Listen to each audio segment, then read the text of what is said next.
جب انسان سوتا ہے تو ہم نے سنا ہے کہ انسان کے جسم سے روح نکل جاتی ہے، اور اگر واقعی روح جب سوتا ہے انسان تو نکل جاتی ہے، تو روح کہاں جاتی ہے؟ نیند کو آدھی موت کہا گیا یا موت کی بہن کہا گیا، یعنی نیند بھی موت کی مثل ہے۔ یہی وجہ کہ انسان 5 گھنٹے 6 گھنٹے سوتا ہے تو اسے دنیا جہاں کی یوں خبر نہیں رہتی، وہ پورا ایک منقطع ہو جاتا ہے، سب چیزوں سے اس کا تعلق گویا کہ ٹوٹ گیا، ختم ہے۔ اب باہر دنیا کے اندر کیا کچھ ہو رہا ہو وہ آرام سے سو رہا ہے۔ تو نیند کو موت کی مثل کہا گیا ہے، موت کی طرح بھی کہا گیا۔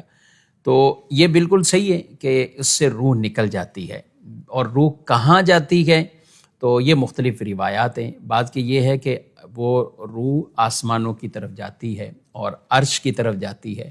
پھر اس میں کہا ہے کہ اگر باوضو پاکی کی حالت میں، طہارت کی حالت میں اگر کوئی سوتا ہے تو اس کی روح وہ خاص طور پر اسے عرش الہی کا قرب مل جاتا ہے، بلکہ فرمایا کہ عرش الہی کا قرب بھی ملتا ہے اور وہاں سجدہ بھی وہ روح کرتی ہے، اسے سجدہ بھی نصیب ہوتا ہے۔ اور جو پاکی کی حالت میں یا طہارت میں نہیں سوتا تو وہ اس عرش الہی سے کچھ بعد میں، دوری کے اندر وہ روح رہتی ہے۔